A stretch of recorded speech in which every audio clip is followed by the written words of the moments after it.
Behind screens, it's a plot to drop the IQ. Fighting amongst each other over rumors that don't like you. Prefer us trapped in melancholy with the wood wands of holly. Suggestions that obliterate to camouflage the folly. Attempted mental robbery, executed sloppily. Hypocrisy, this mockery, and walk the talk with me. Put the hands up to touch the Akasha, cause you know deep down there's something bigger than your wallet.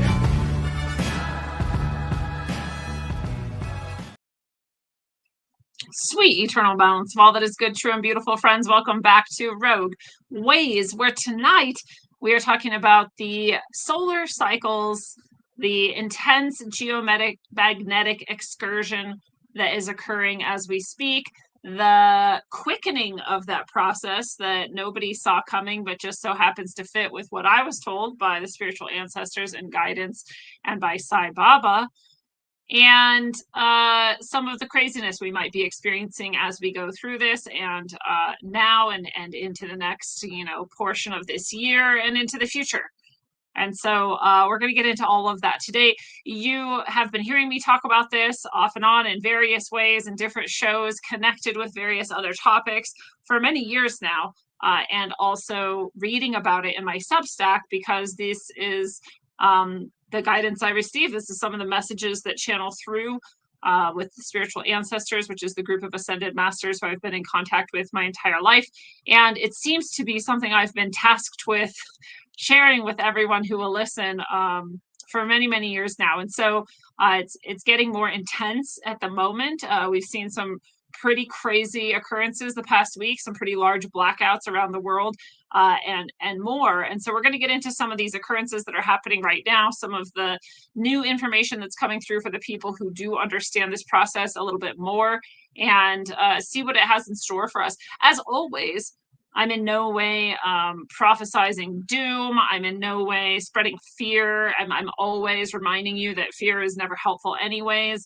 I'm always hoping that what you do is come along with me to find your empowerment, to find what is good, true, and beautiful within these changes, and to see yourself as larger than and beyond your physical body or this physical world even, as that is where the truth resides, and that is what can help you be free of what otherwise might be misery and suffering, right? And this is true at every level, whether there was a solar occurrence, whether or not there was a geomagnetic excursion, whether or not our magnetosphere was incredibly weak right now beyond anything we've ever seen in any of our lifetimes, whether any of those things were true. This would also be the truth, is that the more you understand who you really are, what you really are, the better off you are. The easier life is, and the easier it is to move through all of these changes. So that's always true. And it doesn't change just because shit's getting real. Things are going down. And so we're going to get into all of that and more tonight. So without further ado, let's actually just do that and jump into it. I like to remind you to go to rogueways.org for everything I do. And there is so much that I do. If you only know me from one of my avenues, you may not know that I do so much. I have this retreat upcoming this summer in Crestone, Colorado. I do work with people one-on-one with spiritual healing sessions that you can also find here on the site. You can check out my books, all of which are channeled in various ways. Some of them direct source messaging, like the Key of Transformational Healing, All Endings Are Beginnings, and some of them channeled fictional novels, which nonetheless describe pretty much exactly the cycle we're going through and have gone through many times on Earth. And so Trinity's Genesis, A Future Once Removed, is the third book in the Sine Curve of Aeons trilogy, which was channeled through years ago. Book 2 is Earth, A Trough in Time. And book 1 is the namesake of the trilogy, Sine Curve of Aeons. And so all of these are available on my site. You can get them from me. I do inscribe them with a source message channeled for you. You can also get them from Audible. If you're a listener, you can get them on Barnes & Noble, on Amazon, and many other booksellers. So all of those books are available in so many different ways for you. And all of this, again, is on the site at rogueways.org. Check it all out. And also the Substack is where I share the channeled messages as they come through, and also write about various other things of interest to people who enjoy the show. So if you're not yet on the Substack, you should be. There is a free level where you just subscribe for free and you get all sorts of articles like Lost Lemuria and the pyramids encoded light in stone, or Egypt's ancient heritage. I'm not always writing about Lemuria, Atlantis, and Egypt. I'm often also writing about health and wellness, like vaccines harm you, allegedly. These are all free articles, and there's many, many more. And if you're a paid subscriber, which I hope you become, because it both supports me in order to continue the show, it supports me in order to continue sharing channeled messages, in order to continue sharing other writing with people. I hope you become a paid supporter for those reasons, but you'll also get access to these channeled messages as they come through. So before they ever get collected and put into a book or anything else, then you get access to them when they are most pertinent. And so today, a new message just came through from the spiritual ancestors, and this is the changes are upon us, which is what we're talking about tonight too. So, you know, when they go hard, and they don't let me or you off the hook. So if you want to check that out, you can go to rogueways.substack.com and become a supporter of my work. Thank you for all of you who already are. It is an honor and a pleasure. And so we'll start here. This is, of course, as you know, if you know me, one of my favorite scientists, one of my favorite physicists. This is Nassim Haramein. And Nassim Haramein has long been one of my favorite people, and in part because the first time I ever saw him, he showed me what no one ever had shown me except those beings who brought me to the center of the universe when I was a teenager.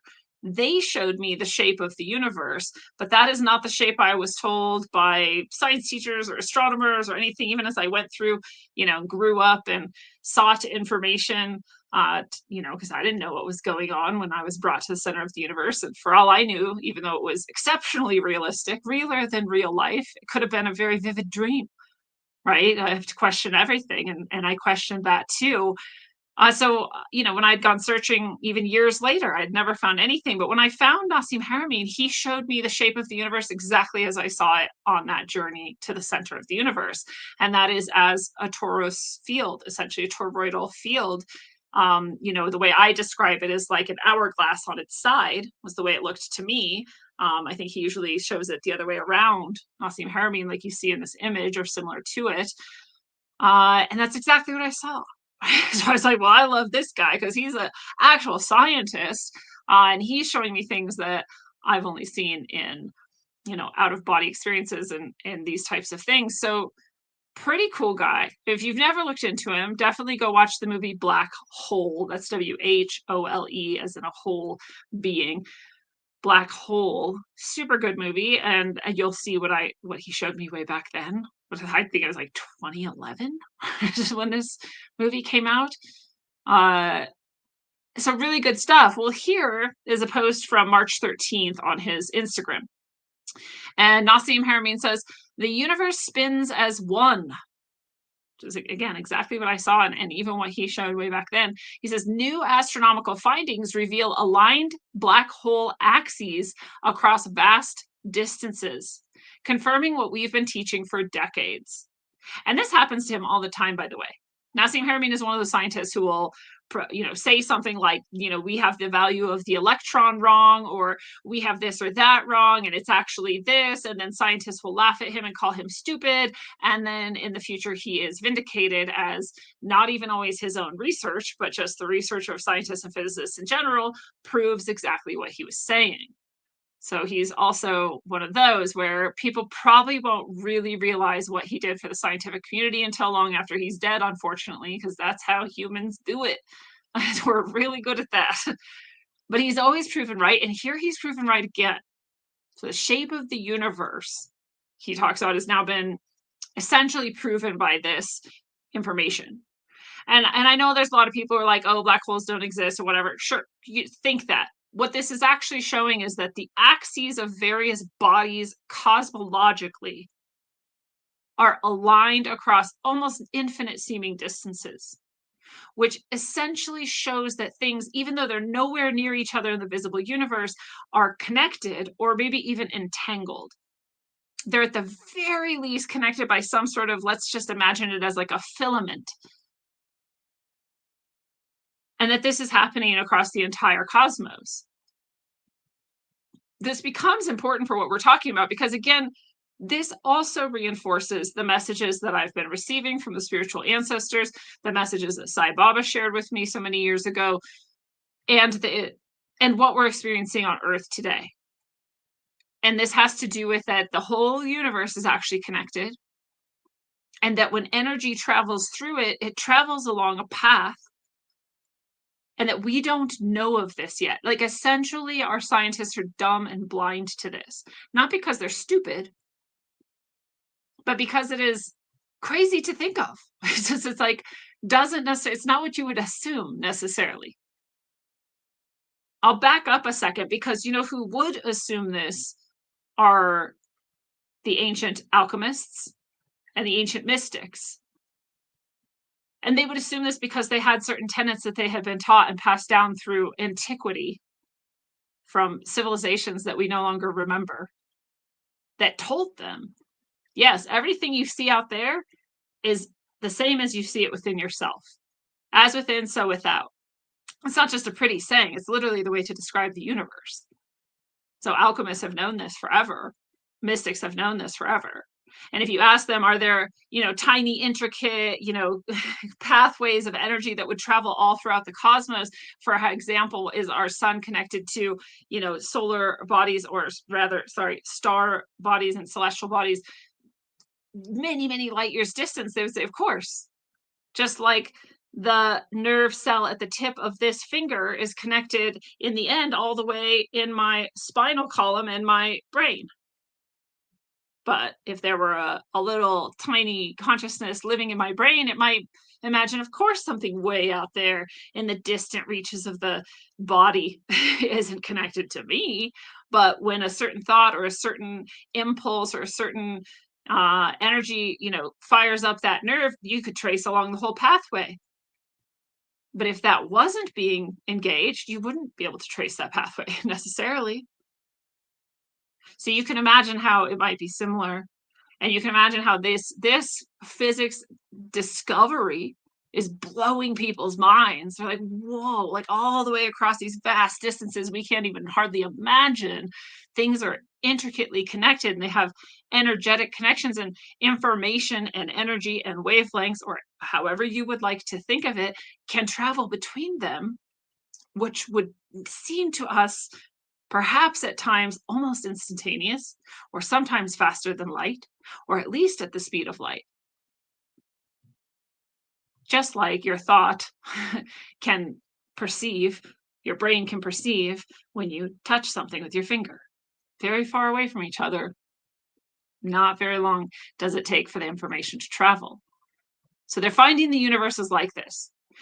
They're finding that the universe actually is toroidal, that it actually is rotating, that it's rotating counterbalancing, which is also what I saw when I was taken to the center of the universe, that there's two halves of that timepiece, of that hourglass, that are rotating opposite to each other. And that there's places within this vast structure that are connected, that rotate together, essentially. And the energy travels along pathways to them. So pretty crazy. Not crazy. Again, if you're a mystic, if you're an alchemist, if you understand these sorts of things, you're just like, of course. But if you're a materialist scientist, this is blowing your mind. Okay, which is, again, I want you to remember this, because this also helps explain why so many scientists have no idea what's going on and no idea what's about to happen to us. But mystics know, alchemists know, and the really advanced scientists and physicists who study things like plasma physics and solar forcing, they know too. And they're heavily suppressed. So there's where we're starting. Let's continue along the journey. We also have more and more evidence that there are mass extinctions in Earth's history that were caused by very distant energetic explosions called nova. When stars go nova, especially if they're aimed in a certain direction, or rather their energetic pathway crosses through ours, then we receive way too much energy at once, and lots of things die. Physical die-off, physical reforming of the earth, physical reforming of the life on earth. And extinction events, two, in fact, mass extinction events have now been shown to be caused by novas, stars going nova, stars having the most insanely powerful explosions that, again, we could barely even consider, we could barely even imagine. And they're so far away, but even though they're so far away, as we just talked about, they're connected to us. And if it's the right connection at the right time in the right direction, that energy goes right through us here on Earth, and it causes mass extinctions. Again, I don't find that to be surprising at all. People who are traditional materialist scientists have doubted that for so long, that it took us this long to even prove that it happened.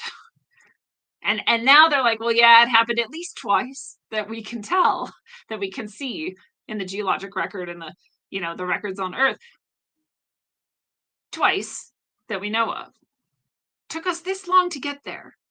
So again, just think how resistant we are to even considering that anything outside of Earth could be the thing that changes everything on Earth. We're incredibly resistant to it. The only way we really accept it is if it's an asteroid. We can imagine that a physical object might just accidentally be like going through the solar system and smash into Earth. And we can imagine that. We have thought of that with the die-offs of the supposed dinosaurs and more. That, for some reason, we can handle. But when it's energetic, for some reason, we really resist it. We really try to shut it down. We don't tend to talk about it. It's not accepted in mainstream science. But here we have this evidence that, yes, it's happened at least twice. So again, this is from other stars, not our sun, allegedly.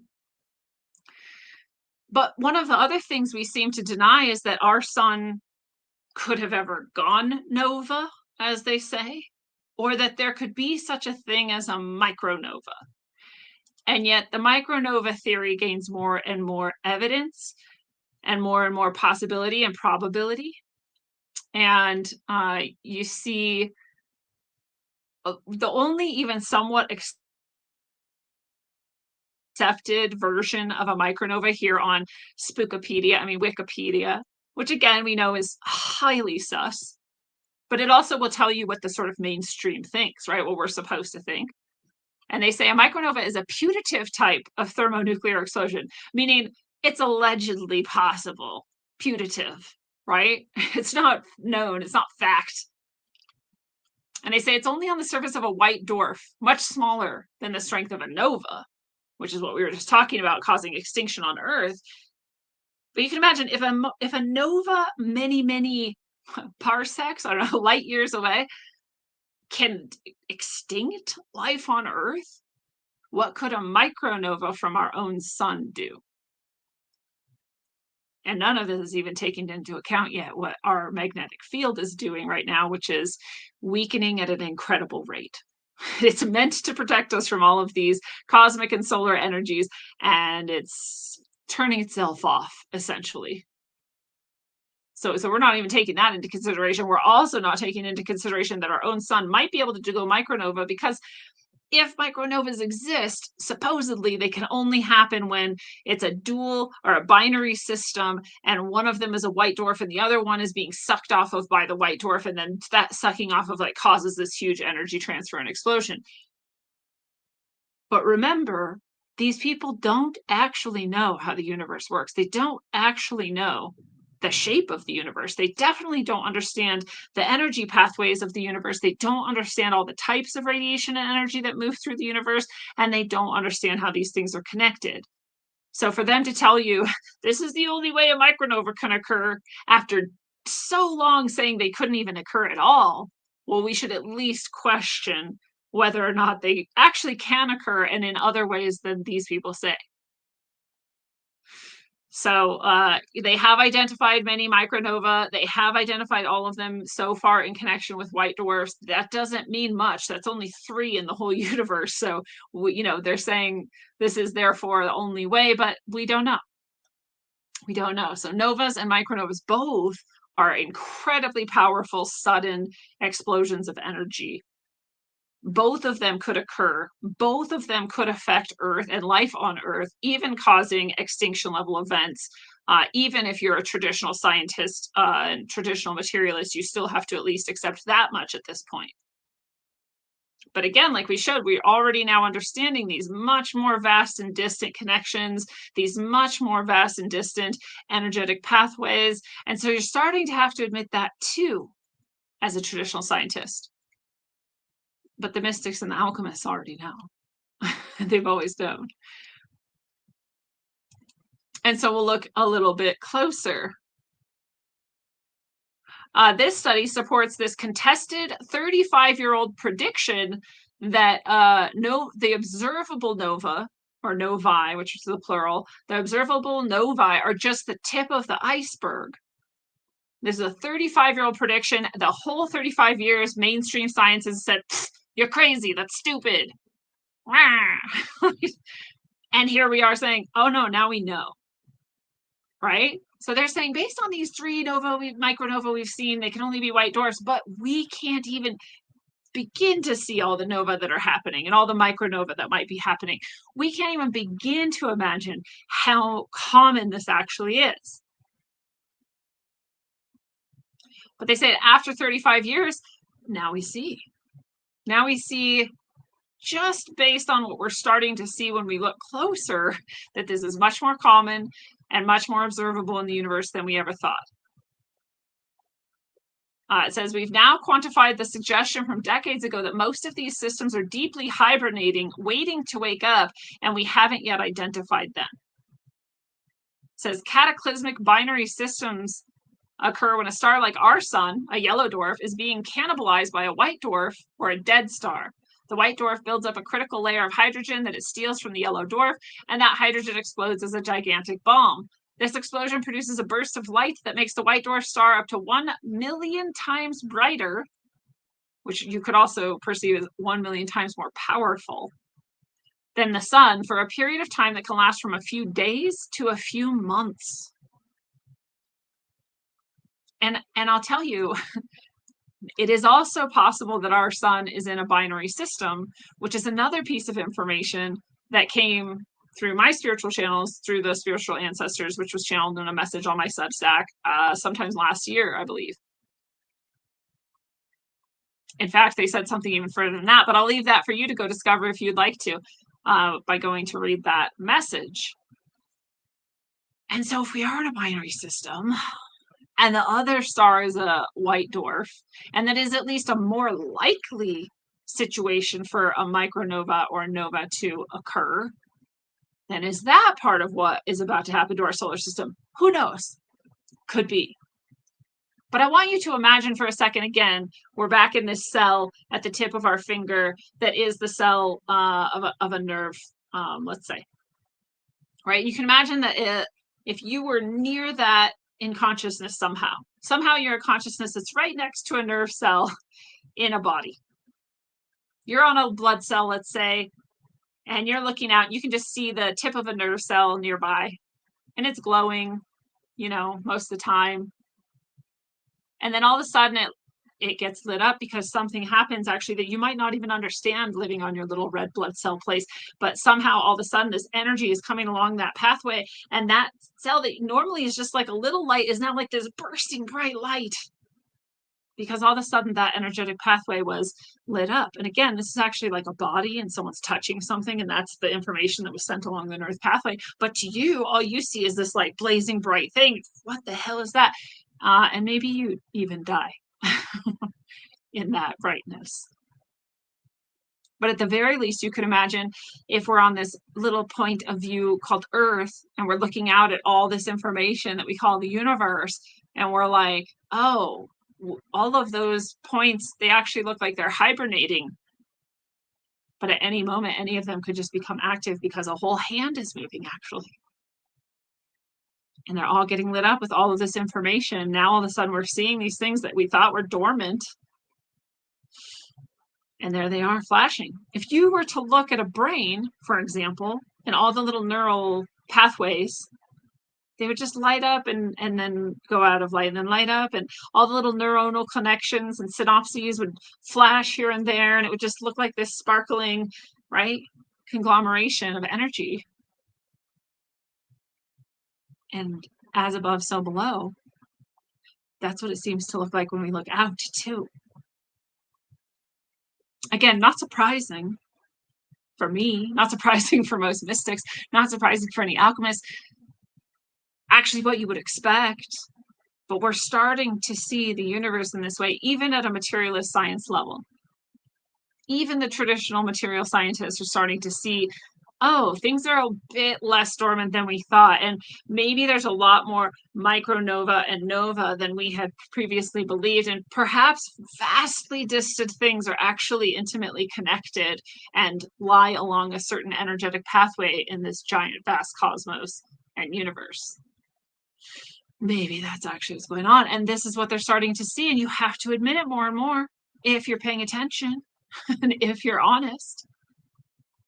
And so we start to see this thing the mystics have always known, alchemists have always known, reflected back at us in our material universe. And we begin to talk about things in this way. And so, again, in my perception, the messages I've received are that we are about to go through a giant energetic transition. And that is because we lie on like a node of an energetic pathway of a larger cosmos and universe. And that as this energy moves through this, I'm going to call it a nerve pathway of the universe, we're one of the nodes on that path. And so it's going to come through this universe, solar system. It's going to come through the sun, and the sun's going to react in some way, and it's going to affect us on Earth. That's the message I've been given. That's the message I've been sharing this whole time. That's the message you can find in the channel messages on my Substack. But now we seem to be seeing it. We seem to be seeing it in the way that the world is actually reacting to the sun, in the cycles that the sun is going through, and the energy that the sun is spouting off, and in the weakening of the magnetosphere of our Earth. And so I'm going to go back to Scott Compton. I've shared a lot of his information previously. He is one of the people who understands the geomagnetic, cosmic, I'm going to say, plasma physics, and the solar forcing method. These are all words you could even look up if you're trying to research this even more. Solar forcing, geomagnetic excursion, which is when the poles of our planet, the electric and magnetic poles of our planet, are moving wildly and perhaps about to flip. The magnetosphere weakening, the sun's energy intensifying, and those two systems interacting more.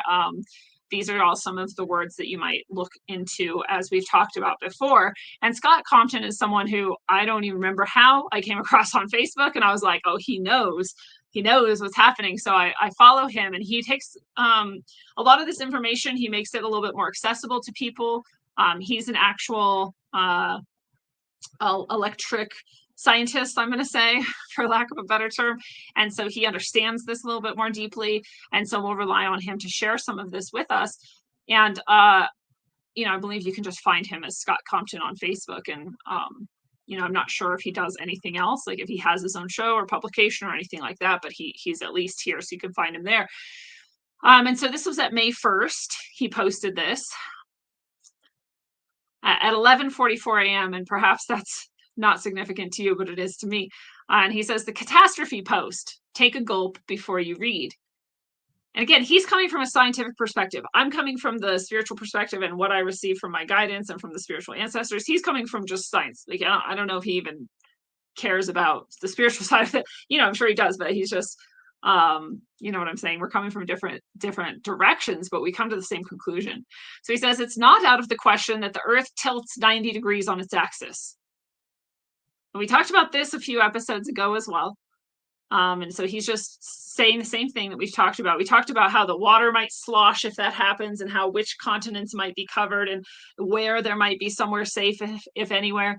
I, a very long time ago, when I was very young, was told to go to Colorado for the earth changes. And I didn't actually intend to come here for the earth changes. I was just sort of plopped here by life circumstances. And so, my soul had that already just in the bag. It was like, oh yeah, you'll make it to Colorado in time. So here I am. So I'm not saying you should do whatever you feel called to do, but if that resonates with you, then maybe that's where you already are, or maybe it's where you want to be. Anyway, he says, so the water slosh will cross various lands. Einstein, near the end of his life, was looking for the mechanism how this worked. Expect earthquakes and volcanoes to go off quickly as well. If the sun itself is triggered, there could be a massive plasma injection to Earth exactly when the magnetosphere is at its lowest. So that brings about a new ice age if it happens. There's more to digest, but that's a good chunk of it.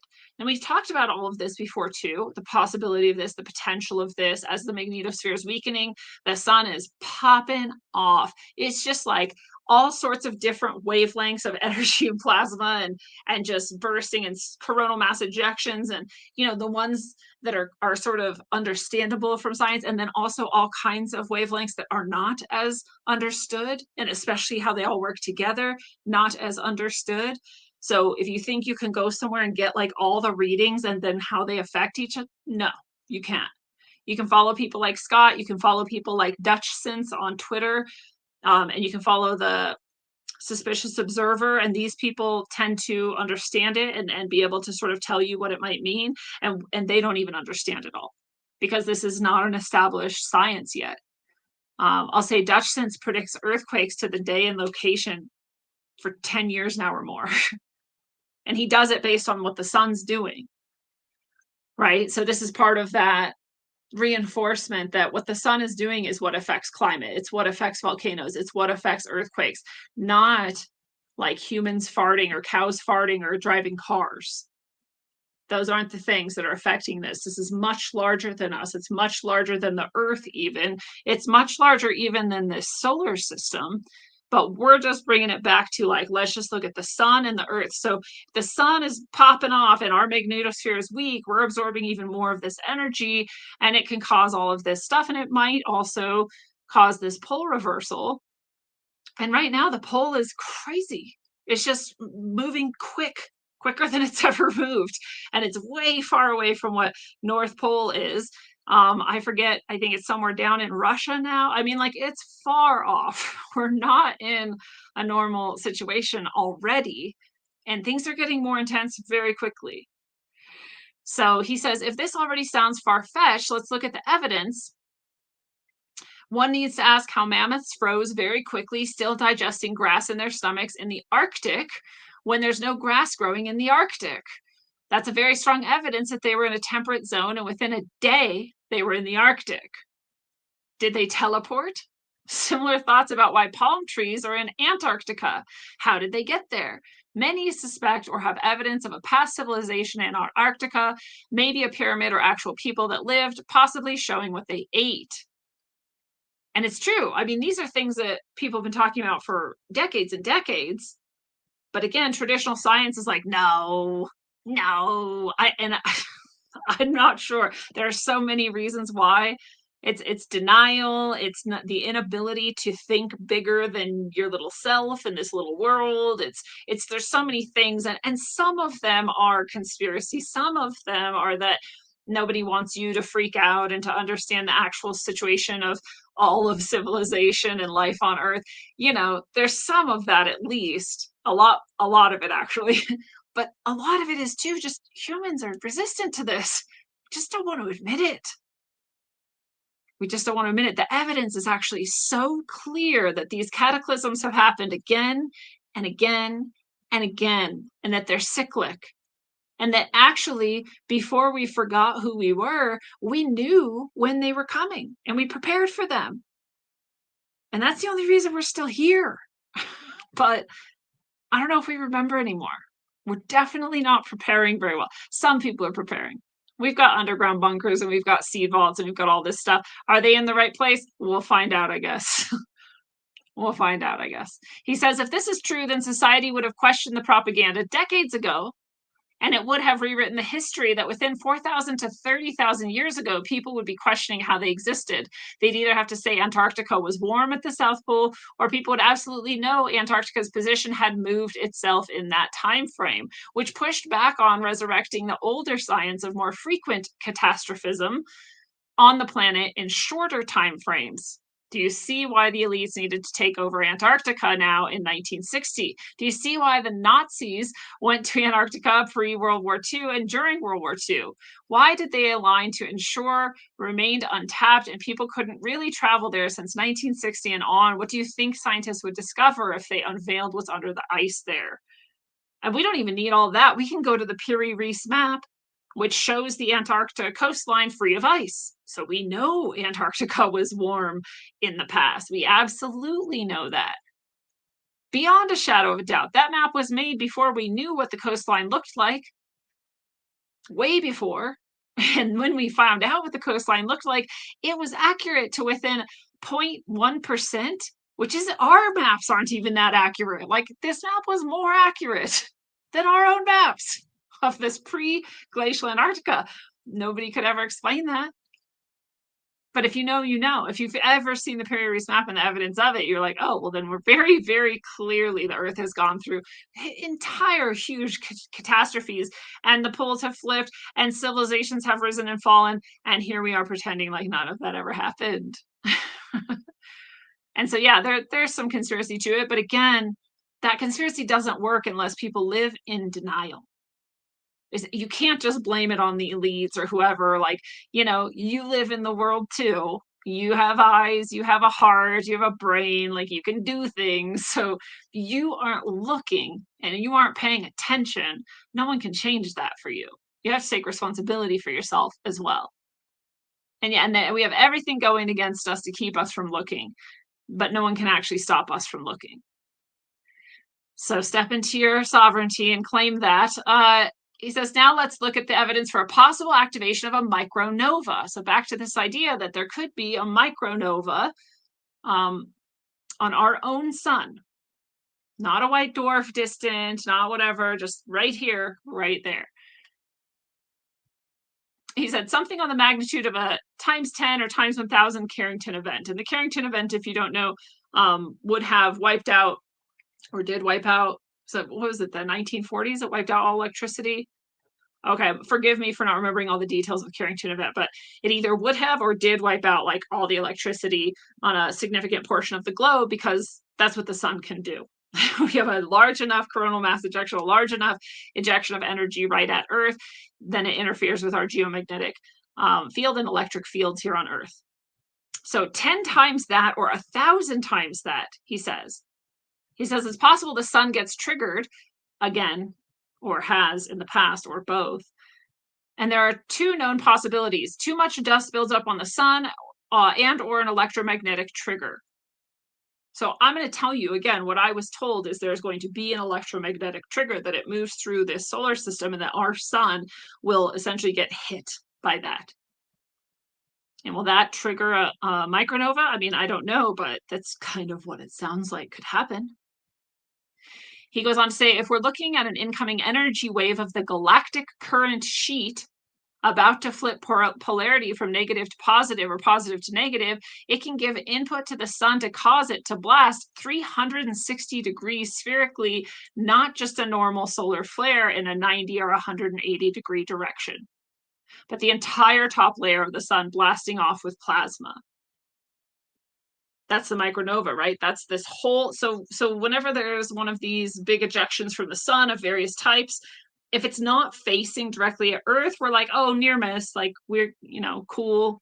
And if it's directly at us, we're like, oh shit, radios go down. Sometimes, you know, electric grids go down. And that's not great. And we've done nothing to stop it too, but it's not great. But if at 360 degrees, if the whole surface of the sun explodes at once in 1,000 times a Carrington event or a micronova event, done. We're done. The electric grid is down for the whole planet, and it's not probably coming back up. He says, larger evidence points to what's going on with other planets right now, all types of odd and new electromagnetic events. A pole shift on Neptune is happening just like Earth. The highest recorded winds on Venus ever. And remember, winds, weather, volcanoes, earthquakes, these are all part of the electricity, the energy, the magnetism coming in from the sun. And it's true on other planets as well. So when we see these types of things, this is an indication this is solar system wide. Massive volcanic activity on the moon of Io. Pluto is having lost its atmosphere and much more, all within the last 20 years, he says. We're also seeing an influx of much more background dust in the solar system. More evidence continues. Nova-level isotopes were found on the Earth and probably on the moon in 1969. Only a large enough solar blast could produce those isotopes. So they came from another star super far away or our own sun. What's more likely? Yes, our sun. Last damning piece of evidence here is astronomy. We think we've observed 3 nearby stars very close in light years to us blast something off fierce in the last 30 years. Are we next on the list? Those are those 3 stars, by the way, we were just talking about that showed scientists that micronova are possible and that they're perhaps more common than we thought, is what he's mentioning. So we're seeing this more and more in our kind of larger environment here. I'll pause too, and I'll mention Nicholas Roerich, which we talked about in a recent episode as well, in geomagnetics and things, and his message, which also resonates with the message I've received, which is that the whole solar system is actually receiving this energy. As Scott Compton is here describing, many planets and many bodies in this solar system are changing. They're having a higher input of energy. And that this could be coming from that galactic current sheet or this larger energetic strand, which is again what I was told. I don't know these things scientifically, right? I received this through my spiritual channel and I share the message because that's what I've been tasked to do. And so I do it. And then I find like words like this, phrases like this, and science like this. And I go, well, that's cool. It backs up what I was shown, right? Or what I saw or what I was told. And here he is reinforcing all of that. So this whole solar system is receiving this energy. Everything seems to be reacting. The sun is changing. The earth is changing. He says, aside from the potential sun component, even without a micronova-like event, the earth is capable of doing a flip on its own with the galactic current sheet. So if the galactic current sheet is flipping polarities, the earth could just do it too, is what he's saying. Forcing on the earth and the other planets at the same time as this next wave approaches. Whatever is happening is very likely to be this outward force, not just the Earth suddenly doing what it wants and the other planets doing what they want, oddly all at the same time. So he's saying, you know, it's unlikely that the Earth is just going to flip and the other planets have also been crazy. It's much more likely a larger wave of energy is moving through the solar system, going to trigger the sun in some way as it moves on to other places in the universe, which again is exactly what I was told. And exactly what I shared with you on my Substack multiple times. In fact, sometimes almost the same exact message would come through, but I would have forgotten the previous one. So like one time I had two almost exactly the same messages come through like 2 years apart. And I was like, wait, this sounds really familiar. I like went back and found the old one. I was like, oh, wow, they said almost the exact same thing 2 years ago. But now they were using much more specific and precise language, I want to say. You can go find them yourself there. I'll show you where to find them, but you can go compare them if you want to. It's pretty interesting. But they're saying this. They're saying, yeah, this larger energy is coming through. It's going to come through your whole solar system. It's going to affect your sun. It's going to change the earth. It's going to change you. And that's what they say. So he says, not all geomagnetic excursions are pole shifts. All pole shifts are geomagnetic excursions. So the geomagnetic excursion or the weakening of the magnetosphere can happen. The poles can kind of move and get weird and still not flip. But if they flip, it'll be in conjunction with this geomagnetic excursion, which seems like it's part of a larger pattern beyond even our solar system and part of the larger universe. He says, geomagnetic excursions are partial or full shifts where the poles move away from their current positions and go back into a new alignment again. This might be a full-on pole shift. Many believe various past locations of pole locations are those odd places with electromagnetic anomalies, say the Bermuda Triangle, perhaps. This was fascinating. I'd never heard this before, but it makes so much sense. If you think about those places where like ships sink or like weird things happen or time travel seems to have like all of a sudden like people from another times appear and are talking weird, like maybe these are wise. There's really intense geomagnetic disturbances there because it used to be a pole where tons of energy is moving through all the time and then all of a sudden it wasn't, right? Super interesting theory. So he says Bermuda Triangle, perhaps look at its location. Now imagine the Earth tilted 90 degrees north or south. Now it makes sense that at that point it may have been the north or south geographic pole as well as magnetic pole. Bermuda Triangle. And if you go directly across the world from the Bermuda Triangle, I believe there's the, oh God, what's it called? I used to know this. It's like the Dragon's Triangle or something. It's like over in Asia somewhere in the same sort of shit, and it's directly across. So it really makes sense, actually, that this could be what it is. And that's a 90-degree flip. So people assume, and I've assumed in the past, that if the poles are flipping, that it means that, you know, the North Pole is going to be where the South Pole was, and the South Pole is going to be where the North Pole was. But this is like, no, it can just flip 90 degrees and just now be where the equator is. And so those tropical regions are polar, cold, icy within a moment, and vice versa. These icy places are suddenly warm. You can imagine the chaos that would create in the world. You can imagine, for example, a woolly mammoth being suddenly flash frozen with grass still in its belly. In fact, I can't really imagine much of anything else that would explain all of this except what we're talking about. It feels to me as though science is slacking. They're not just like, oh yeah, this is pretty clearly what happened, right? We have actually tons of evidence. He says geomagnetic excursions point to a 12,000 year cycle. Do you see how the media has duped you? I'll explain. They say it's highly unlikely a pole shift is going to happen, and the last one happened 780,000 years ago. They do not talk about geomagnetic excursions, which happen every 12,000 years. And he's right, they don't. They just talk about the full flips. And they say it was that long ago. I don't even know if that's true, right? I say it's a way of omitting this 12,000 year cycle by talking only about pole shifts, and much of the very long past carbon dating is very much off, and it makes it look like hundreds of thousands or millions of years ago. But with better techniques in the past 5 years, with krypton dating and other techniques, it looks like they were off by a factor of 5 to 10 times sometimes when they're talking about ages of things. Meaning that 780,000 years ago number might be more like 78,000 years ago, or 150,000 years ago. And I'll tell you that matches much more closely with, again, what I've been told and shown and found in some records of the Earth's past civilizations. Although 780,000 years ago is cool too.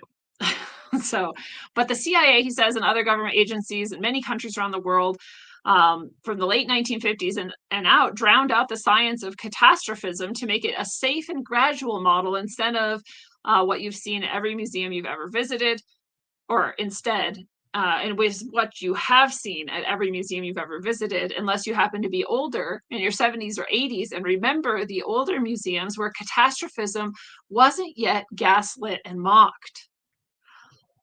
And this is where it gets even more interesting. He says the creation of many psyops were needed to get people to look away from what I've exposed above. The first psyops were to get NASA itself to downplay and manipulate the evidence that we even went to the moon. So this is really interesting to me because I've loved this theory that we did actually go to the moon, but they put out a bunch of misinformation and propaganda to make it seem like we did it, to make it seem like we faked it, which is just fantastic. It's just so interesting. He says the huge emphasis of going to the moon was dire, by John F. Kennedy's own words. It wasn't just a basic space race with the Russians. It was dire to know if they also found nova-level isotopes to confirm that it's our sun that pops off. Not some distant star, not some, whatever, but our own sun right here, right now. He says, remember, the main mission was basically to collect rocks. Why do you think it was dire to collect rocks? So they could test the isotopes, right? They could see if there was actually evidence. And if they did, they would definitely want to downplay what they found or even that they went at all. which is fascinating. He says, next up is global warming. In the later 1980s, this helped to feed a new narrative that the Earth is going to have some catastrophic changes. God forbid it's the Earth and Sun causing problems. Nope, it's got to be the tiny ants on the surface of the Earth known as humans causing all of Earth's problems. Let's remove Earth's magnetosphere weakening and the poles moving. They don't talk about the magnetosphere weakening. They don't talk about the poles moving. And he's absolutely right that we are almost nothing. And I've channeled a message from the Earth herself at one point. She was like, you don't have to worry about me, dude. In much better words than that, right? This is just my Lindsay translation, and you can go read that message on my Substack too. But essentially, she was like, yeah, there's not even a tiny bit of me you have to worry about. I'm worried about you. She's like, you are my little antennae walking around out there, and you're tiny, precious, sensitive, weak little beings, and I'm worried about you. You don't need to worry about me. Which is the opposite of what we're told, but it makes sense. This is a giant, vast, massive Earth system in a huge solar system in a giant cosmos, and I'm supposed to pretend I could kill it? That's ridiculous. Even if every nuclear bomb went off at once, the Earth itself would survive. Life would still exist on Earth. You might die.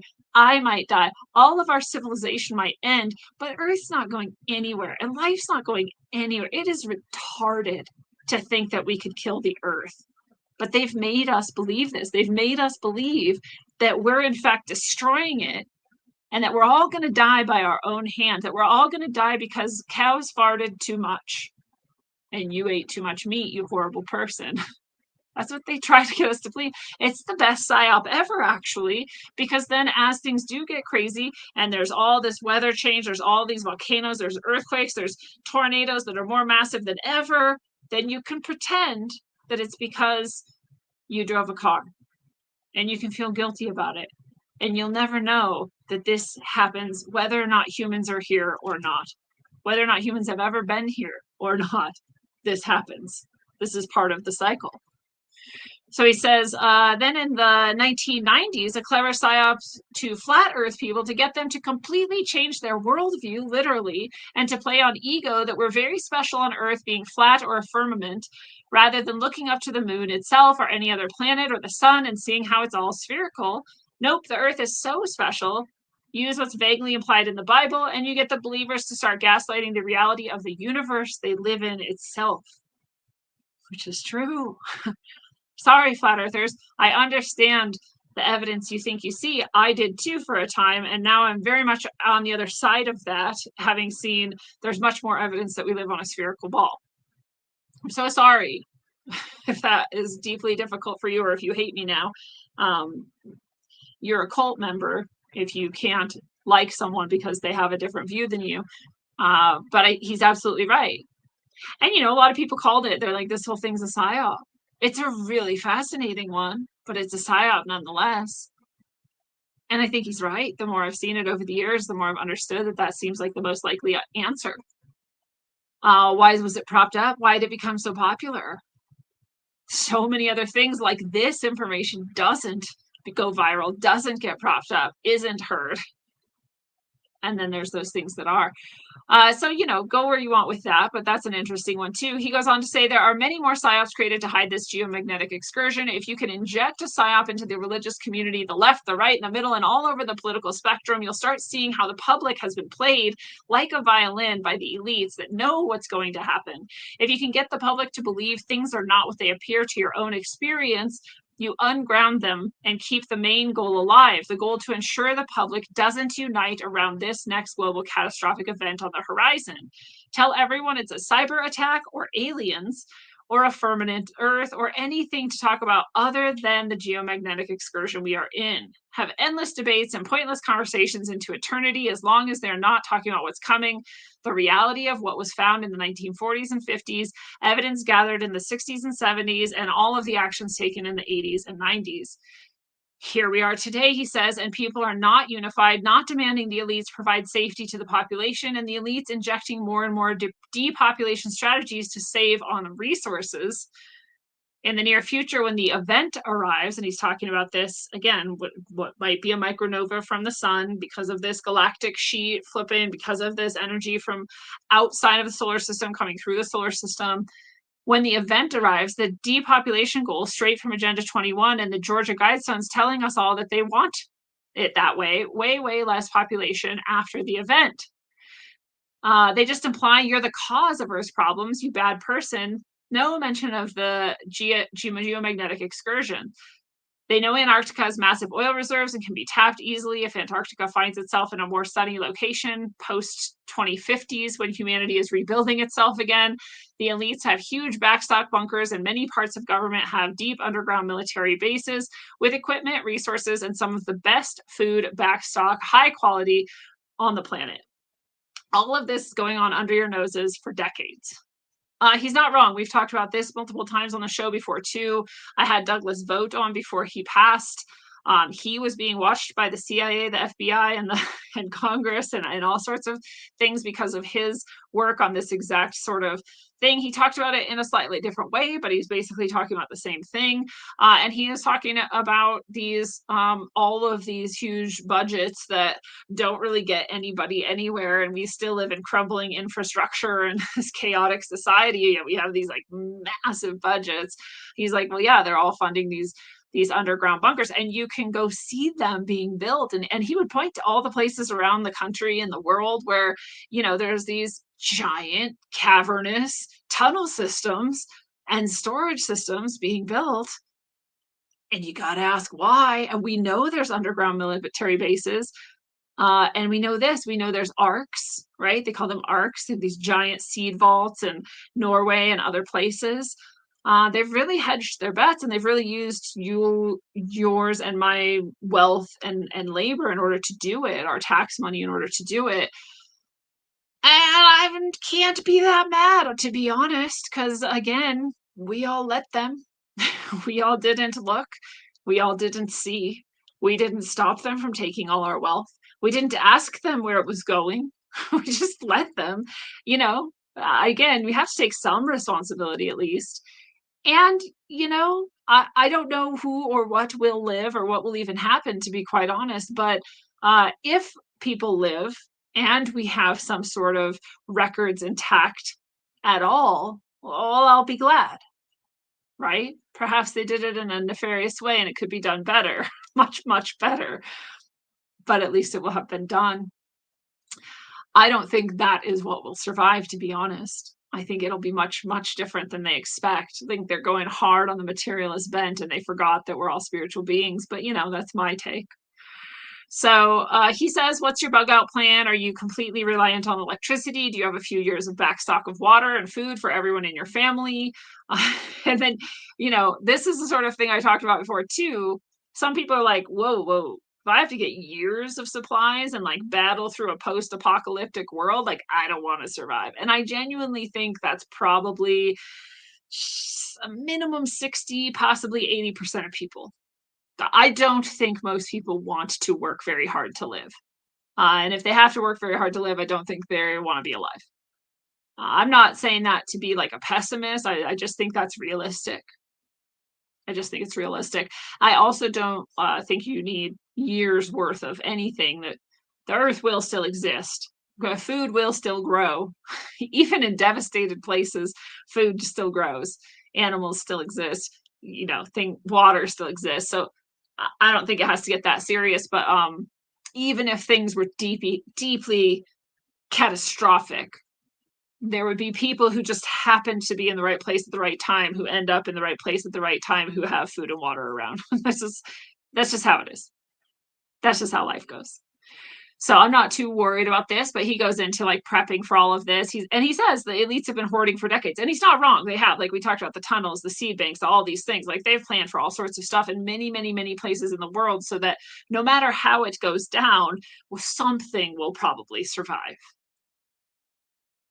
And we can imagine that in the worst possible way, or we can imagine it in the best possible way, which we'll get to. he says we would all come together, ensuring maximum survivability, while other parts of the world would go into chaos and couldn't face what's coming, which completely derail the plans of the elites in many fronts. And he's not wrong about that either.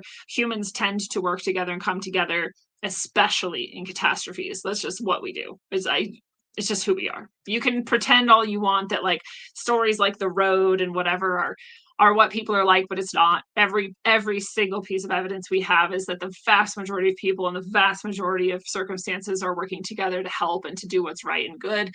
That's just true.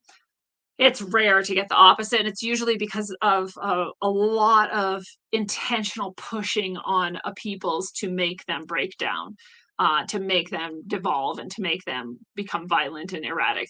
It's not our default.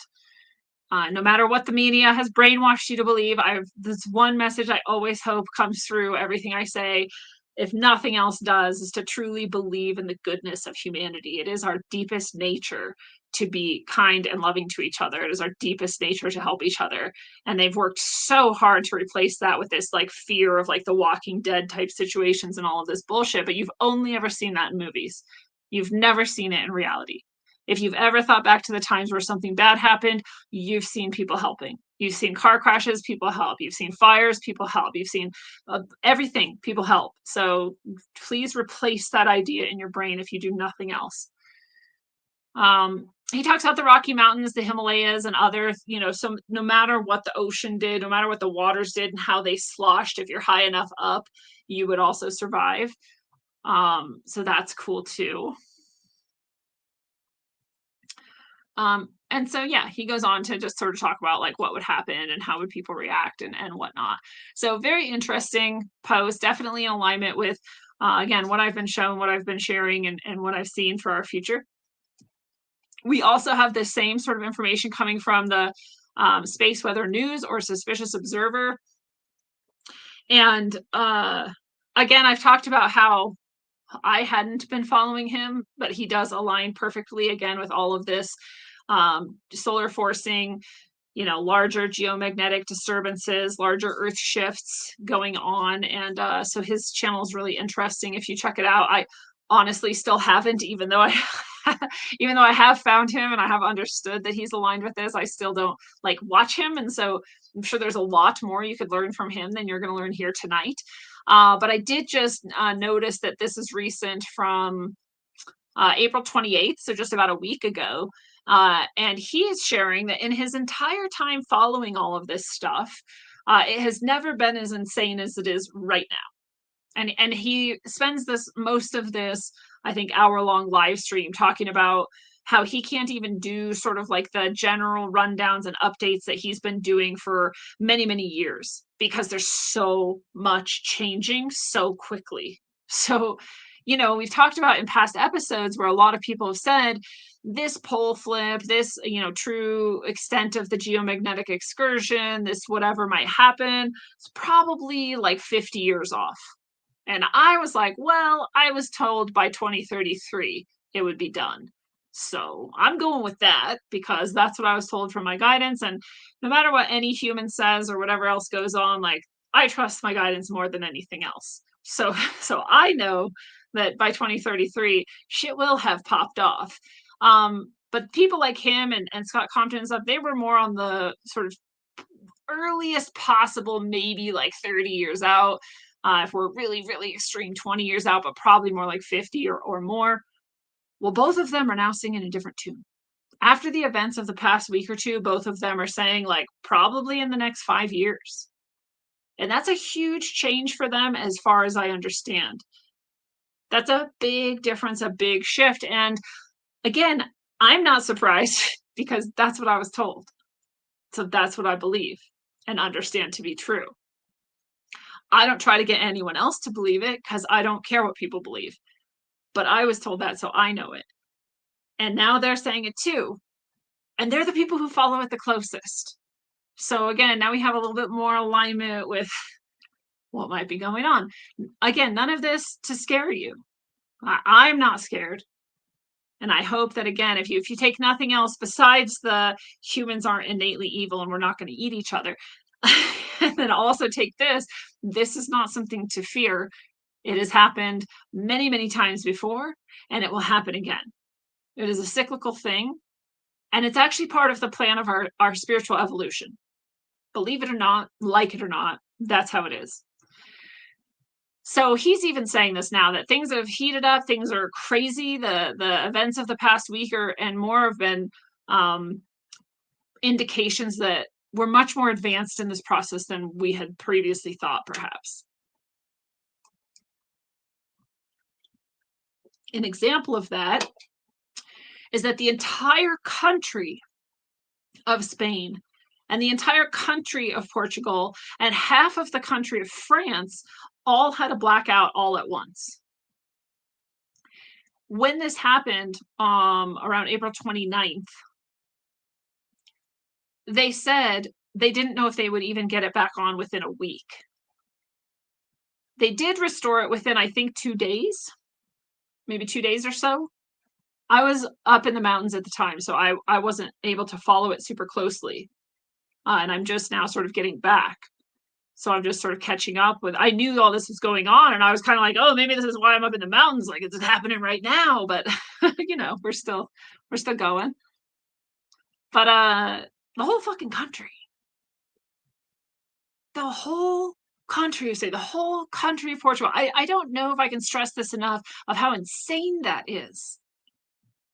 They're big countries. That's a massive territory of land, no electricity at all, not a drop of it. The whole grid goes down. Now, they have spun this all to hell and back. There is so much propaganda around this. There's so much disinformation and misinformation around this. And that's how you know this was more significant than they are ever going to admit. And we go back to this, what they're hiding, right? Because there's only one explanation for why all of that territory goes down at once. And it's because of a solar event. It's because of the energy that comes through a very weakened magnetosphere. We're at like 30% of our total right now. Our magnetosphere, it's super weak. And so energy comes through, it just comes through. We're just getting bombarded. And when it's a big enough burst of energy, it shuts down the electricity, just like the Carrington event. And these types of events do. Total blackout, hospitals, everything down. How many people died? I don't know if they're going to tell us. We did not see mass looting. We did not see mass murder. We did not see people devolve into chaos, because that's not who people are. So again, remember that that is true. And then consider what you would do if the grid went down, and unlike this situation, they didn't get it back up within a few days. They didn't have a backup for you, or they didn't have an ability to get it back up. So yes, maybe you don't need to worry about having 2 years of food and water, but maybe you want to have a couple weeks, a month or two. And that's what I've always suggested, that you've got a couple months, you could technically survive. You have a way to filter water in the wild, because your water may not work. You know where water might be, as in a river or a lake, and you have a Berkey or some way to filter it. At least have that. Because, yeah, you want to survive for a few weeks or months, a couple years, maybe you don't. I don't know. That's up to you. But at least a little while, right? If it's going to come back on. So have something, have your way of getting by. And then just consider this. And they had an instant state of emergency and whatever. And again, it went pretty well. Could have gone a lot worse. But what they're saying is all sorts of things. So at first, they said a rare atmospheric event caused this, which is true. That's actually closest to the truth that we got, that this was a solar event that was coming through our magnetosphere, which is weakened, and that is part of this geomagnetic excursion. The closest we got was a rare atmospheric event. But very quickly, it turned to, this is the fault of green energy. And they just celebrated that they have this, huge green energy grid, and their whole country is green energy. Except what they forgot to mention is that's not true of the other countries that were affected, and they're not all on the same grid. So it couldn't have been that, actually. I mean, that might make it weaker. That might make it easier for the sun to take it out. I don't know. But it's not the reason it happened. And I hope you could see through that much of this narrative, at least, as this was an insane increase in the severity of what we're facing. But we could see much worse. We could see much larger territories shut down. We could see, in fact, at the same time as the electricity all gets shut down all around the globe, large earthquakes, large volcanoes, or even that polar shift where the whole of the oceans are just going nuts. We could see all of that. We could see all of that at once. In addition, we had a blast of solar activity hit Bali, Indonesia, where they also had a mass power outage. And this was just on May 2nd, just a few days ago. So only a few days in between these events. And again, this could happen at any time, anywhere at this point. If this is increasing as quickly as we seem to see, as some of these long timers who had their date much further out have pulled their date within just the next few years, then this could happen really at any moment. And so back to Scott Compton here on April 29th, he posts, these blackouts were caused by an opening in Earth's magnetosphere due to the magnetic pole contortion, which allowed plasma energy to make its way down. So he's just describing what I just said, but in a little bit more scientific, specific language. And he says hitting the southern Portugal to North Africa region, then spreading northeast to Spain, France, and Germany. This was a form of ground electrical induction. For our current moment on this pole shift, it was fully unexpected this soon, maybe 5 or 10 years from now. Translation, we might be closer than we realize as the magnetic North Pole is about to accelerate once again towards Siberia. The news will continue to spin this in any other way, never talking about the pole shift, because this is their greatest secret since the 1950s. So again, here's where he mentions he's pulling his date much closer in, and that this is exactly what happened to cause these power outages, which was my instant knowing and understanding, because I've been watching and talking about all of these things for so long. As soon as I heard that electricity went out, I was like, here it is, here it is. And it's only going to increase as we go. You can see, I mean, if you've seen these models before, you can see how totally distorted this one is. If you've never seen these, this means nothing to you. But usually it's a very pretty, balanced, toroidal sort of field that's elongated like a figure 8 with a larger bottom than top. And the sun is coming at the Earth, and this is Earth's sort of, trailing sphere of energy behind it. And now it's like lopsided. The lines are all crazy. It's like going the wrong direction. Like it looks wild. It's really intense. And here now we also see these ball lightnings caught in Nashville, Tennessee, allegedly. I know a ton of you think this is AI, which I totally understand. There is a ton of AI out there. And let's be honest, this could be AI. Of course it could be. Anything could be. I saw this event from multiple people's accounts, from multiple different angles, from multiple different phones. So that's why I believe this is real.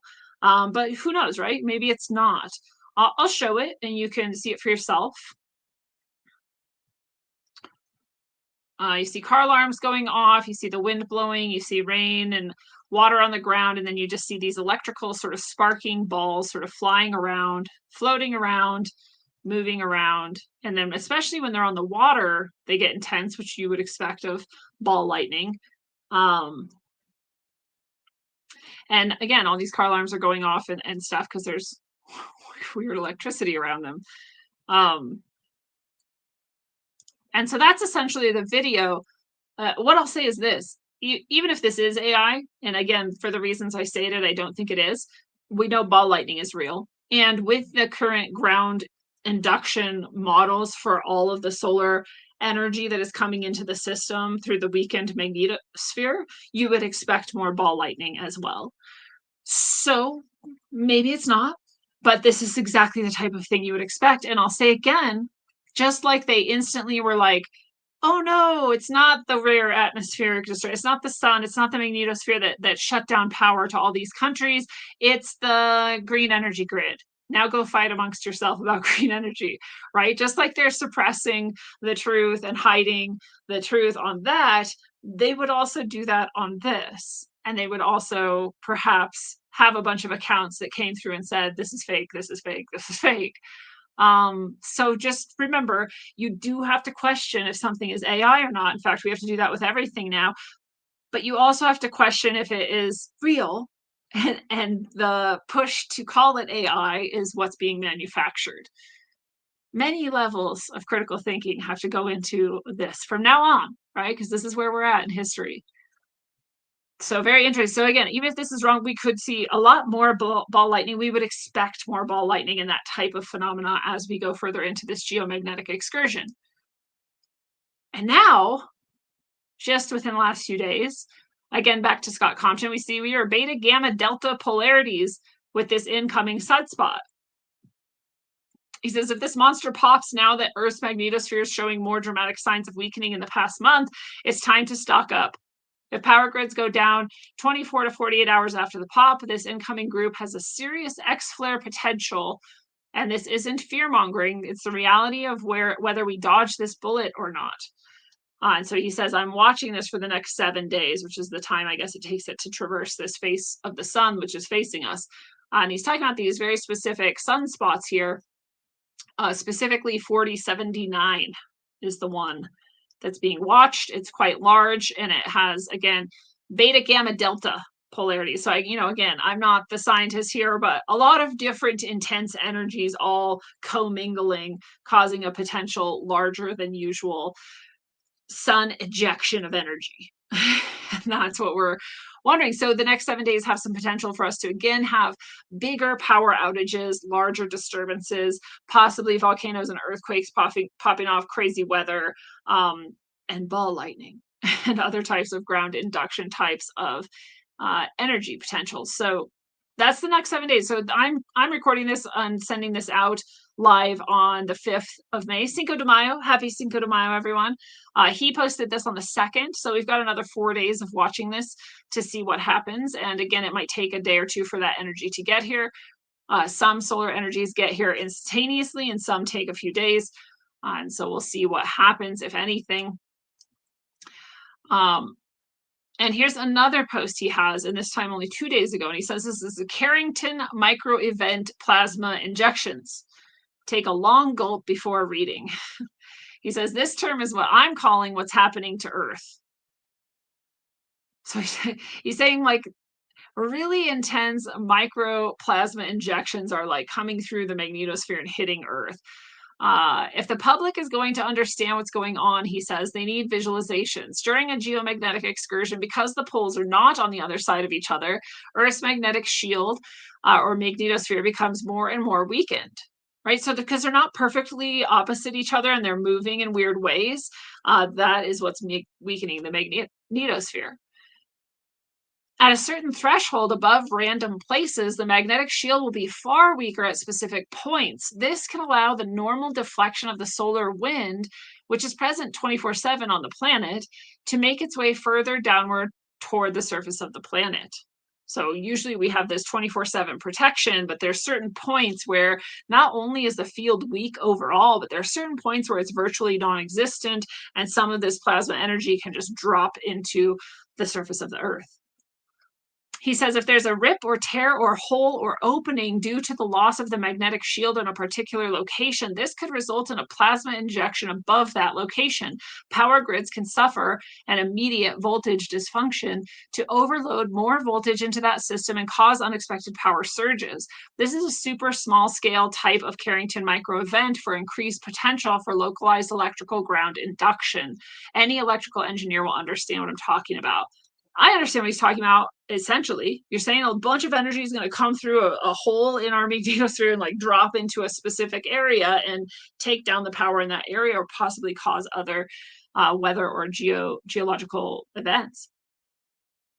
He says if this is truly what's going on right now, it looks somewhat to be very likely, and the magnetic shield continues to weaken every year into the future, any M flare coronal mass ejection thrown at Earth is going to be problematic. Any lower class X flare coronal mass ejection thrown at Earth could mean more widespread power grids being fried.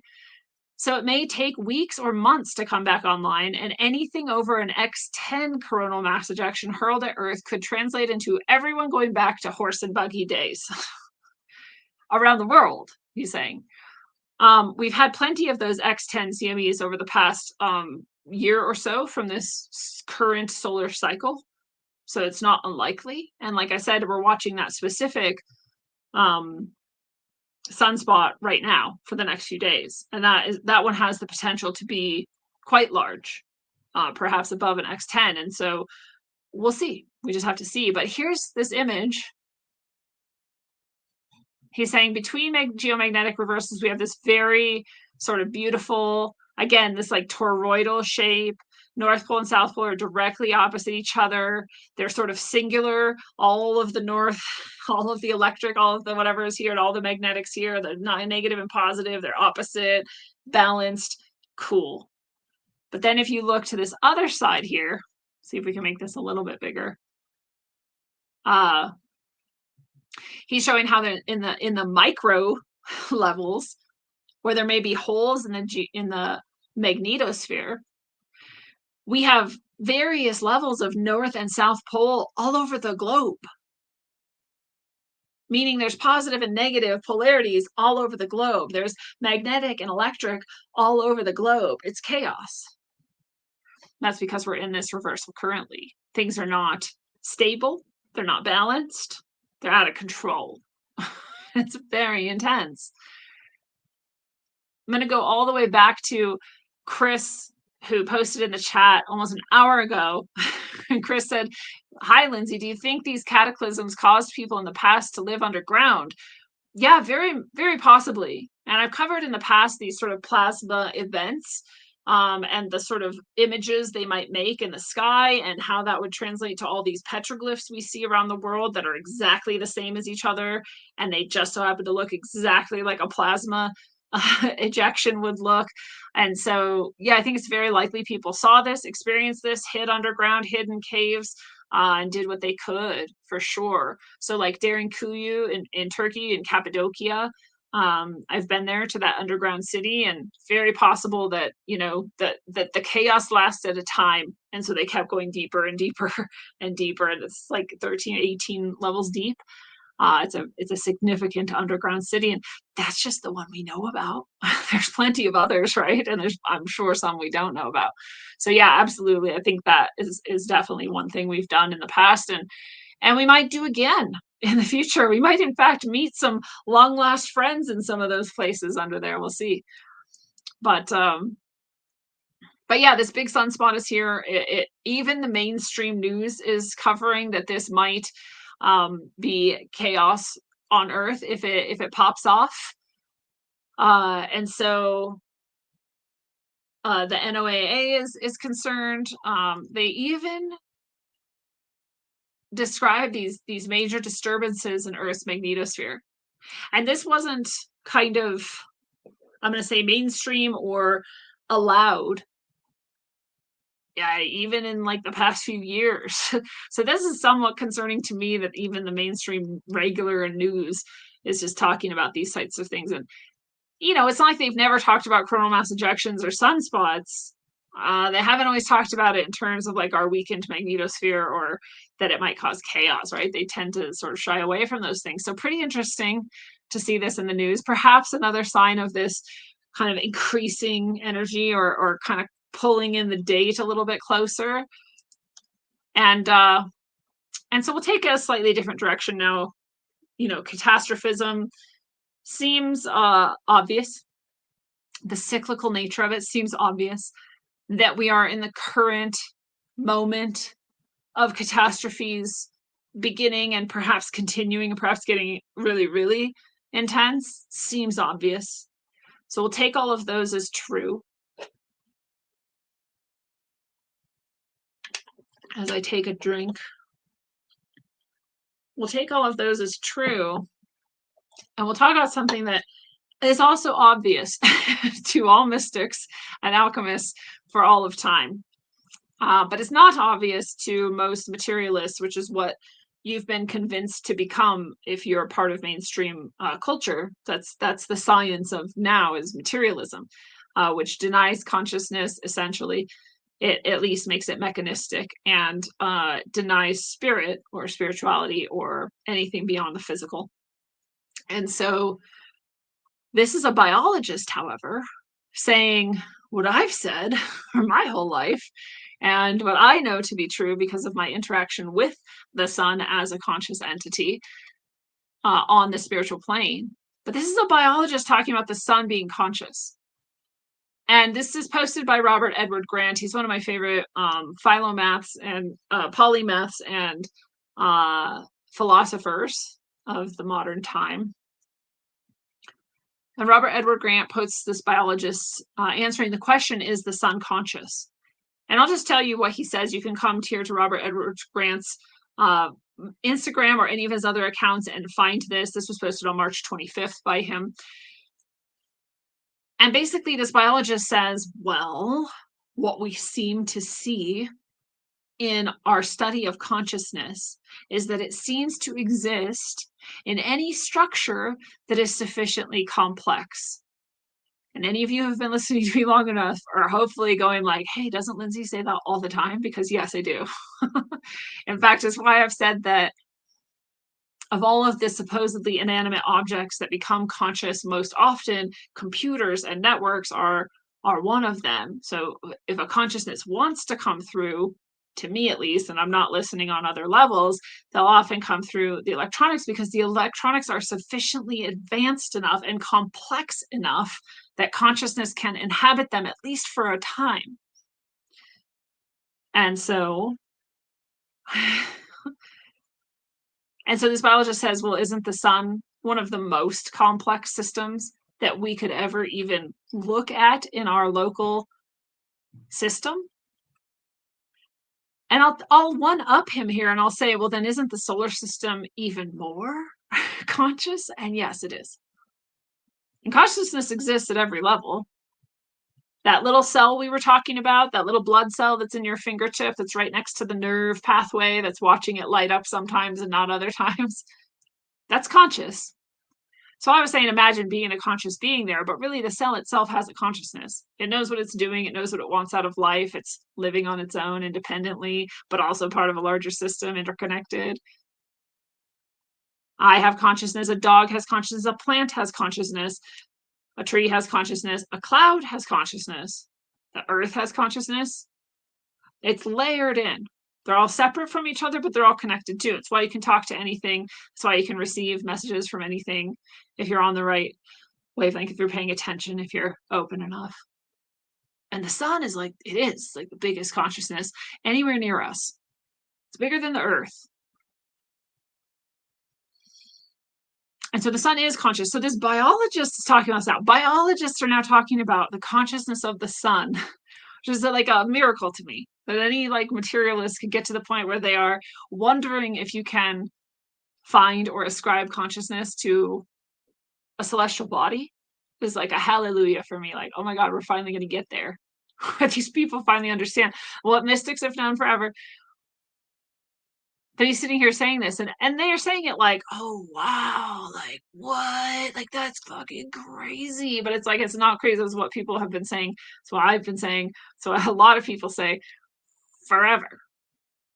And so yes, the sun is conscious. And the reason I'm also bringing this up is the sun is conscious. The sun knows what it's about to go through. The sun knows that we're down here doing what we're doing. The sun knows what the earth is doing. The sun knows what's coming from the larger cosmos. The sun knows its role in all of this. And the sun knows what is best for itself and for this system. This whole system is under the sun's care, and the sun knows how to do this. And so there's no accidents here. It's not just like, oh, we accidentally made civilization, we're accidentally going to all die. That's the cosmos the materialists want you to see. That's the universe that these mechanistic, absolutely devoid of spirit and consciousness people want you to think is going on. I don't know why. They're Satanists, or they're just deluded, or they're broken, or they're so traumatized they can't connect with themselves. There's all kinds of reasons. But that's what they believe. I think some of them, and others just want you to believe it. It's absolutely not true. Not even remotely. The sun invites you when you leave this body to take a little rest.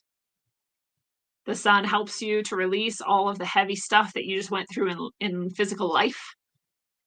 The sun helps you heal and reform and get ready for your next life. The sun's a fantastic father. It's a really great, really amazing being. And so, yeah, the sun is conscious, the sun knows, and the sun is not just here to destroy us. It's not here to just accidentally pop off and accidentally destroy all of its little babies. It's not what the sun is about to do. It is true that we are absolutely affected by the sun every single way, and we have been for a time. And I've been talking about this for a while too, that you may have been experiencing over the past few years just this massive uptick in your consciousness. Like you're just aware of more, you're on a higher level. It might feel spiritual to you, it might just be feeling like more awareness to you, and you haven't really thought of it spiritually. But whatever it is, it can also sometimes suck. It can sometimes be painful because you're actually letting go of old versions of you that aren't true anymore. As you raise up in consciousness along with the sun, it can feel like pain. It can feel like you're like, like it could be suffering, but actually you're purifying and actually you're raising up in consciousness. And, so the hippies and the, and the new age people are actually right. This is an ascension. And this is a triggering of consciousness in people. This is a materialist scientist study called Synchronization of Human Autonomic Nervous System Rhythms with Geomagnetic Activity in Human Subjects. And to dumb that down a bit, whatever the sun is doing, we are doing too. Whatever the sun is doing, we are doing too. No matter what the sun is doing, our entire nervous system automatically reacts and syncs up with it. Well, I don't know what else you need to hear. The hippies said it, the new age people said it, I'm saying it in a different way, and here is materialist science saying it, that you are going to increase in consciousness. Just gonna happen. You've already been doing it, in fact. Everyone has been doing it, in fact. And not everyone might totally make it all the way to the big consciousness upgrade. A lot of people might fall away in between here and there. That's okay. They're still going to make it in the long run. They're just not quite ready for like the full burst, full speed ahead, like right into Christ consciousness. That's okay. That's cool. They're going to make it. Everyone makes it eventually. They're just not going to do it quite yet. But a bunch of people are. And everyone is uplifted along the way, even if not everyone goes fully there right now. And this is also what the spiritual ancestors said. That's also what was channeled through many, many messages that you can read on the Substack if you want, where they essentially describe this exact process. They're like, yeah, it's going to be a huge upgrade in consciousness. You're going to leave behind a bunch of trauma and karma and garbage that all of humanity has created together for the last many thousands of years. And not everyone's going to. And that's because they chose that as a soul to exit the earth plane prior to this moment. That's what they wanted. Some of them are actually doing that in order to assist from the other side in exactly this upgrade, and they still are coming with us. They're still upgrading themselves. They're still, from the other side receiving this consciousness upgrade because they're serving from that side. So some are like escaping it. They're just not ready, and they're going to wait and come back around another time. And some are upgrading from the other side, and some of us are going to be here for the whole ride. Apparently, and I've volunteered for that for some reason. So we're doing that. The sun, everything it does, you do too. You couldn't stop it if you tried. Even these evil, dark fuck, they are upgrading too. I'm not saying they're getting all the way. I don't know for sure what is going to happen to them, but they're at least moving forward. Everybody rises together. It's pretty crazy. So the sun is doing something. Its consciousness is going through a thing. It's going through some sort of life cycle of its own. It affects Earth. It affects the whole solar system. It affects you. It affects every human on Earth. Our whole nervous system rises with it. And that's intentional. That's the plan. That's the whole point. And so just today, I thought a totally different message was coming through, but the message that came through was essentially that these changes are upon us. And you can read this message if you want. The spiritual ancestors talk about, here it is, here's what to do. But essentially, you know what to do. I mean, your soul knows what to do. You don't actually need anyone to tell you what to do. I know you might not think that that's true, and you might think like, no, definitely you need to tell me what to do. I totally get that. But what I'm saying is, just like I was telling you earlier in my life, I knew earth changes were coming, and I knew that I had to go to Colorado for them. And then I just kind of forgot that, or didn't care, or didn't think that. I thought when I was told that they were coming right then, and then they didn't. And so I was like, oh, well, then that was wrong, right? I just kind of just like pushed that aside. And then here I am in Colorado for this time. And right, your soul takes care of you. Like your soul has a plan. And it's pretty hard to undo the plan. It technically could be done, but like you're on your path for a reason. You're listening to the show for a reason. You're watching the show for a reason. So I would say that I trust that you are on your path that you need to be on, and that you know what to do. You know, you be connected to yourself, you be connected to other people, you be connected to the earth, you can be connected to the sun, to the solar system, to the cosmos, essentially to your heart, to creation, to source, to God, to the spiritual beings that you believe are above you, around you, whatever, the angels, the Buddhas, the saints, whatever it is. You're good. There's nothing really else to do but like sweep, and clean your dishes and eat good things, play with kids and animals, right? Just like the rest of life. Like there's no like, oh, go build a bunker. God's not going to come and be like 40 cubits by 40 cubits. Like that's not probably going to happen. And if it does, then cool, you'll know. If not, like you'll be good. Right? You don't have to be the one that makes sure the human race survives. Like this is already just in the plan. It's already been planned for. Which is not to say do nothing. Again, like I said, you wanna connect, you wanna be connected.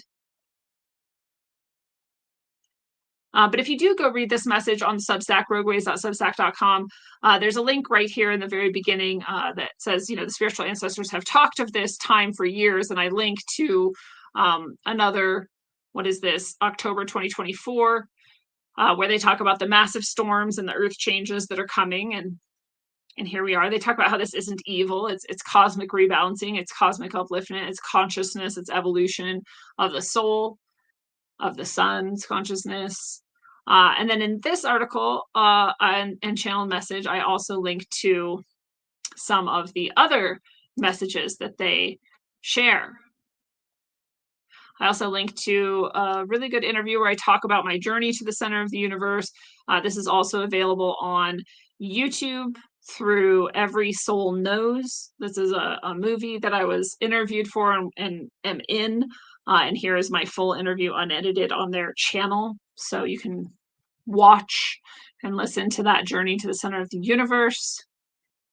And somewhere in here and in many episodes, I have also shared my experience with Sai Baba, who is one of the Ascended Masters, who is one of the spiritual ancestors. Many years ago in 2018 or so, in which I did not expect in any way to encounter Sai Baba. I'd never even heard of Sai Baba. Sai Baba is an Indian mystic and guru who performed miracles, allegedly. And yeah, I had never heard of him. And I was at a place I didn't want to be. I didn't choose to be. And many, many insane things happened to me that day. And one of them was that I went to a talk with a man who did not look by any means like he should be a spiritual channel. And I say that because we have this whole perception like you have to wear makeup and have like crazy hair and like a weird headdress or something, just, and this was just like a dude with scruffy hair and like a dirty t-shirt. Like it was just like not who I would expect, which is awesome. That's how I like it. But I went to a little talk by him at this place I didn't want to be, a spiritual fair where I didn't intend to be and didn't want to be.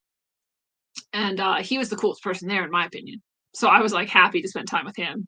So I went to his talk, and he's talking about reflexology, which is just the pushing at different points, acupuncture points on your body in order to relieve certain things and help energy flow.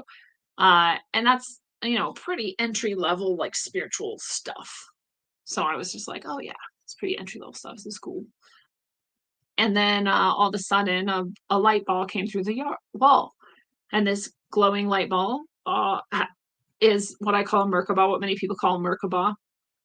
which is a light body. So anybody who's astral traveling might be perceived in this way if they could be seen by a physical body at all. And you can both be seen in your Merkaba and not appear to others, even though you're in your Merkaba nearby. But ascended masters especially tend to travel as light balls, and I have interacted with them countless times in my life in this way, but almost never in public. And this was in public. There was a ton of people in the room. So I was kind of like, whoa, what's about to happen here? This is weird. It's unexpected. And this light ball kind of hovered for a second, and then it dropped into his head. And he shook, and he started talking in a totally different way than he had the whole time. And I was like, that's an actual physical divine channel. So there's various levels of channeling. This is not how I channel. I just hear and perceive visuals, information, words, and ideas, and then I type them out. That's my channel. Various levels of channeling. This is the highest level of channeling, where a light bulb drops in your head and you are now embodying this other consciousness. So I had never seen that before, and I've never seen it since. It's an incredibly rare experience. I knew that at the time just because, again, I had interacted with these light beings a lot, these Ascended Masters a lot, but I had never seen them enter any living thing. I've seen demons do it, but that's another story. And so when he was talking, when this light ball entered his head and he started talking, he said, soon you will enter the time of tribulation, essentially, right? Things are going to start to get crazy on Earth. I am totally paraphrasing, by the way. And this is going to start in 2020, he said. This was, again, around 2017 or 18. Then 2020 is going to start. It's going to get worse every year. And it's going to get so bad that you might believe that humanity has been abandoned. But don't worry and don't fear, for I am with you. And you will never be alone. And this whole period of time is planned for and is guided. And it is the upliftment and the cleansing of humanity, in which humanity is prepared to receive, understand, and hold Christ consciousness. And by 2033, Christ consciousness will have returned to Earth. And then he shook, and then the light bulb popped out of his head and left. And I don't think to this day that many other people there, if any, understood exactly what happened. That was Sai Baba. And he said this. He said, that was not me, that was Sai Baba. And I knew what he meant. But it really seems to me like the other people in the room thought he was quoting, like he had memorized a speech and quoted it. But I saw the light. I know he was channeling right there. Sai Baba was actually in the room with us. His whole aura got insanely bright. His totally different being and changed as he said this all. And even then, I was like, I don't know, maybe I'm crazy. I wrote it down. I remember, I'll never forget it. But who knows? Life is weird. But in 2020, COVID happened. Shit got real. And since then, things have seemed to intensify. And here we are. And it's 2025. And we may be about to go through a polar flip in this geomagnetic excursion as this giant energy moves through our solar system, through our sun, and through our earth, and through us. Because what the sun does, we do. And that may be the mechanism by which we embody Christ consciousness. I would love to hear what you think about it. I share it as often as I feel called to do so. Because of the events of the past few weeks, I felt called to revisit some of this and to talk about that timeline shift of expecting this perhaps a little sooner, which, by the way, again, fits exactly with what Sai Baba said. So we'll see. Don't be afraid.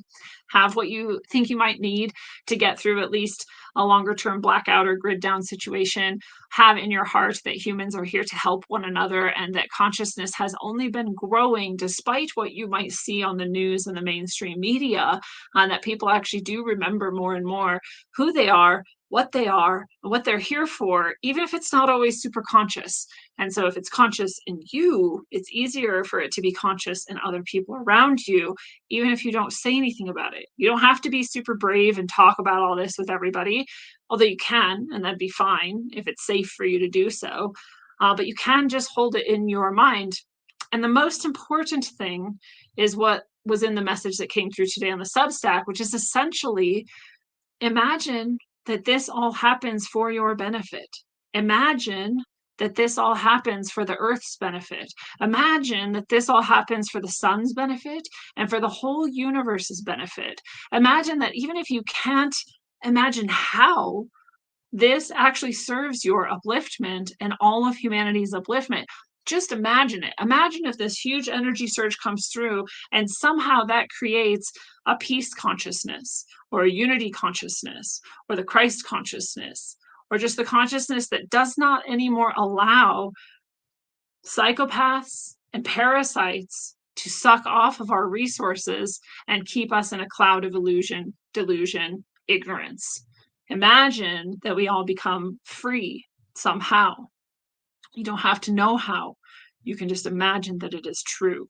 And the more that you imagine that it is true, the more that you feel how fucking awesome that would be, and feel how joyous that would be, and feel how awesome it would be if the world were a more enlightened place, the more likely that is the reality that you're going to live through.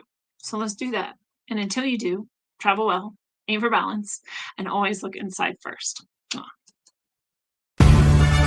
Yeah, come on, Rap Kings, baby. It's the rap machine. Yeah, check it. Gray bearded pirate, my motherfucker unknown. Yeah, come on. In the place with my fist up, meaning I resist the bullshit that they feed us and lead us. This is just a part of the process, man. Just watch this, cause this shit's about to get crazy like a mosh pit. We lost it, toss it, let's start it again. Cause now with technology, with smarter men and women, this is the beginning, not the end. If this is the message of hope that I send, look on your TV, it's a culture of death. They'll keep on lying to the very last breath. We keep on striving and spreading the truth. It's hard to survive in this world for the youth. The door is closed, the old world is dead. Let's have an age of understanding instead. I'll include you and you include me. Let's see what we can build with some positivity. Let's go, you're moving too slow. Let me see your hands if you know what I know. Come on.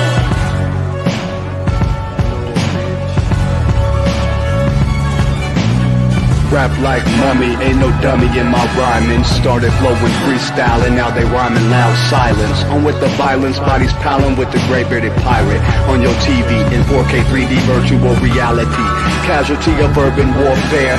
I know but I'm not scared, just prepared and aware. Shining my light through the tunnel of hope. Into the rope, but I'ma give it one more pull. Till the family is full. Take the bull by the horns and lead it to the slaughter.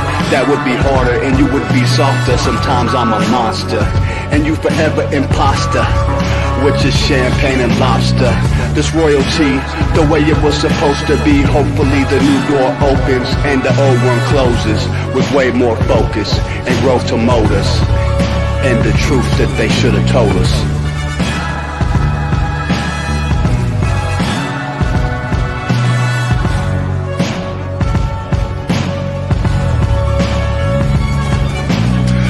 To them screens, it's a plot to drop the IQ. Fighting amongst each other over rulers that don't like you. Refer trapped in melancholy with the wood wands of holly. Suggestions that a flicker rate to camouflage a folly. Attempted mental robbery, executed sloppily. The paupers see this mockery and walk the talk with me. Put the hands up to touch the Akasha, cause you know deep down there's something bigger than your wallet.